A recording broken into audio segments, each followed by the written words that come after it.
Hello, my name is Bill and I introduced to you veripro. So veripro is a tool that mathematically verifies a smart contract for all possible inputs. Think of it as when you run a writing test for like 10 different kind of inputs. Let's say a function in your contract, a smart contract takes in a variable as an input, like an integer, and then you're checking if 2 works, if 3 works, if 4 works, because maybe your logic is saying that if the number is greater than 10, it should return an error, right?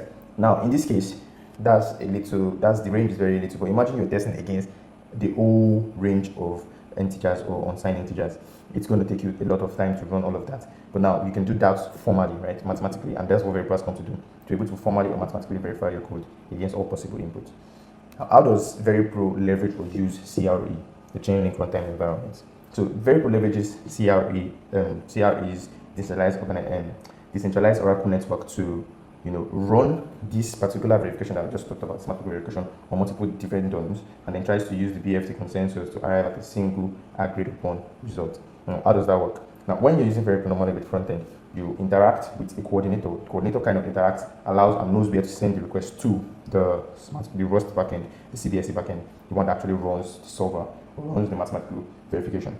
But in a case where the coordinator is attacked because it's just a one entry point into the backend. But imagine we could run this on multiple different DOMs. Now this is a security tool, right? Running them on different DOMs and all of them are arriving at the same result makes a lot more sense, meaning that your contract running on different servers, whether it's server dependent or not, running on different servers arrives at the same result, that it's formally correct and can now be attested upon on chain. I'll show you how we do that.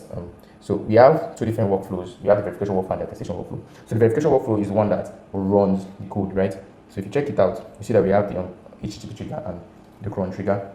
So the cron trigger basically just tries to check for else, basically, but the HTTP trigger is the one that actually runs this verification. So what HTTP, I might explain the coordinator that interacts with the backend before now. The HTTP trigger, in this case, interacts with the CPSC backend. So it makes a request and then gets a response. And it runs this on all of the DOM. It runs this particular function, the dispatch verification job, on all of the DOMs and then arrives at consensus. That consensus is the result that it then returns. We also have the attestation workflow.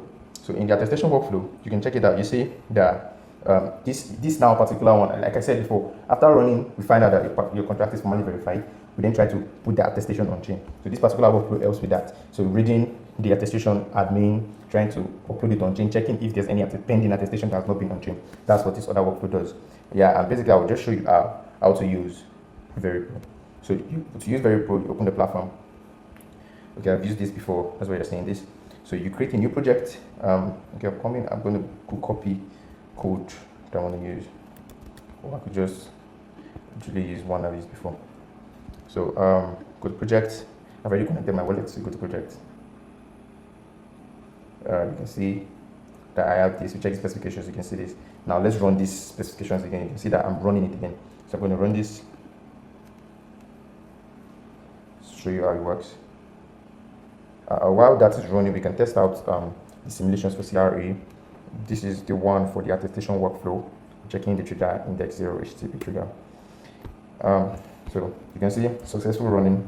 We can commit this attestation on chain, right? So try to commit. That's why I have to put down. Okay, hold on. I don't think I have to put down this wallet. So I can't commit because I don't want to put it. But yeah, that's what happens. Okay, it's working.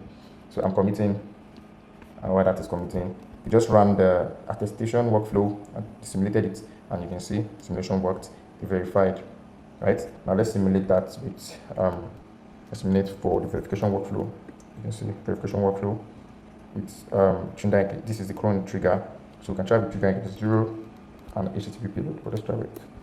To try with cron trigger, why we try with cron trigger is to check for if the backend, the CBSE backend is up and if the else is good. We're trying with the HTTP trigger. This is the one that actually runs the verification. So I'm going to simulate both sides of the triggers. So yeah, that's one workflow job. Let's try with the trigger index 1. Yeah, so you can see that the attestation we pushed on chain has gone. If I click on this, it takes me to the transaction that I executed and pushed that attestation on chain. Now you can share this and people can formally verify or can verify that you're formally verified the smart contract. Basically, yeah, and this other simulation also worked. So thank you very much and goodbye.